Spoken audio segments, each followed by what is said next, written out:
आजमगढ़ के शानदार जिला अध्यक्ष लगातार 5वीं बार, बहुत लंबा कार्यभार है और बड़े अनुभवी नेता श्री हवलदार यादव जी हैं।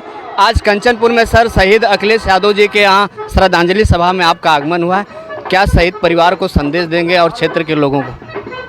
देखिए, आज पूरा देश 26 जनवरी का राष्ट्रीय पर्व जोश खरोश से मना रहा है और आज अखिलेश यादव जिन्होंने भारत माँ की रक्षा करते हुए अपने प्राणों की आहुति दिया, शहीद हो गए, उनकी याद में लोगों ने श्रद्धांजलि सभा का जो आयोजन किया है।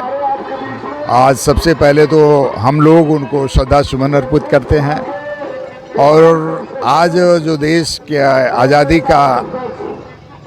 आज़ादी के बाद का जो गणतंत्र हमारे देश में लागू हुआ, उसको हम लोग सब लोग मिल करके उसके लिए एक दूसरे को शुभकामना देते हैं कि अगर यह दिन हमको नहीं मिलता, डॉक्टर अंबेडकर साहब ने संविधान न बनाया होता, तो शायद आज देश में गरीबों, पिछड़ों, दलितों, अक़लियत के लोगों के ऊपर जिस तरह से पहले ज़माने में जुल्म होता था, लोग मजदूरी करते थे, किसानी करते थे, लेकिन उनको उनके मूल्य नहीं मिलते थे, मजदूरी नहीं मिलती थी, उसी तरह का ये समाज रह जाता।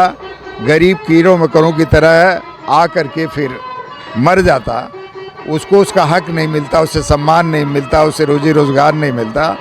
लेकिन बाबा साहब के संविधान की वजह से आज देश में सबको सम्मान से जीने का अधिकार मिला है। ये आज़ादी के दीवानों के ही देन है। इसमें जो अखिलेश यादव की कुर्बानी है वो हम सब लोग याद करेंगे और उसी के आधार पर समाज को बनाने का काम करेंगे। पीडीए की बात लगातार राष्ट्रीय अध्यक्ष जी कर रहे हैं, बहुत नेताजी का भी हाथ आपके ऊपर रहा है। जिस तरह से गृह मंत्री जी का बयान अभद्र टिप्पणियां के साथ आई, सर पीडीए 27 में कितनी मजबूती दिलाएगा आपके अध्यक्ष में? देखिए, पीडीए तो अब गांव-गांव, जन जन तक पहुंच गया है। जो बातें हम लोग पहुंचाना चाहते थे वो उतनी मजबूती से नहीं पहुंचा पाते जितना गृह मंत्री जी ने अंबेडकर साहब के बारे में बोल करके जिस तरह का शब्दों का इस्तेमाल उन्होंने किया है वो निश्चित तौर पर निंदनीय है।